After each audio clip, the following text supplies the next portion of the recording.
Well, thanks for watching. A bit of a groove lesson today. We're just going to talk about a little concept that I have to apply every single gig that I play.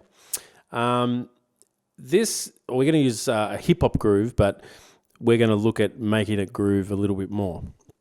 And one of the things that happens a lot, for me anyway, is that I play a gig and I'll play some songs and it's just the normal sort of vibe, straight sort of groove. But then the next song we do might have what they call a bit of a bounce on it. And they said, oh yeah, it bounces. And what that basically means is you have to swing the groove. But we're not talking about swing as in jazz swing. We're talking we're talking the groove that you're playing straight has to swing, but you have to keep it going like it was before. So what the fundamental difference is between a straight groove and a swung groove is this. All the offbeats become later than they were, all right? So a good way of thinking of it, for me anyway, is if you have semiquavers or 16th notes, 1E and R2 and R3 and R4, that R, right, in a straight groove, 1E and R2 and R3, that becomes late. And what you have to do to make it late is think a group of 6 or triplets, all right? And on the 6th note is where that moves to. So 1E and 1, 2, 3, 4, 5, 6, 1, 2, 3, 4, 5, 6, 1, 2, 3, 4, 5, 6, 1, 2, 3, 4, 5, 6. All right, so what I'm going to do now is I'm going to play 2 grooves for you, all right? I'm going to play the straight version and I'm going to play the swung version of them, okay?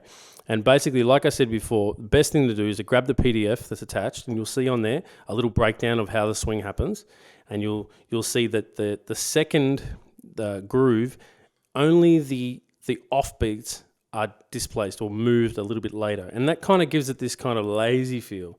But in a hip-hop sense, or in a funk groove even too, that tends to groove really, really well. And it's something you really need to know how to do. An understanding of jazz is important, yes, absolutely. But if you start to practice by starting with something a little bit simpler than perhaps the groove I'm going to give you, on the PDF there are some simpler grooves to start with. You'll kind of get a grasp on it, okay? So I'm going to play a straight version, and then I'm going to play a swung version, all right? This is what it sounds like.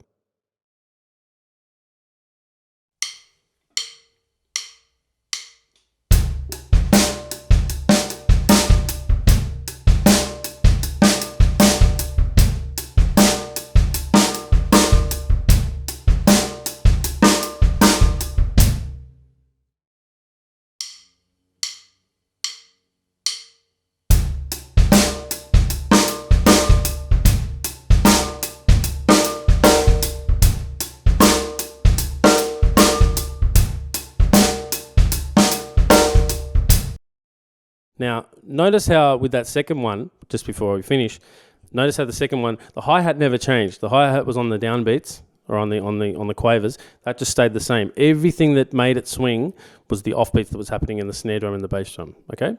So if you don't have any offbeats in your groove, it's going to sound the same basically on both sides, all right? But as soon as you put an offbeat in to make it swing, you have to shift it to the late part of the triplet there, okay? Again, check out the PDF and you'll see what I mean.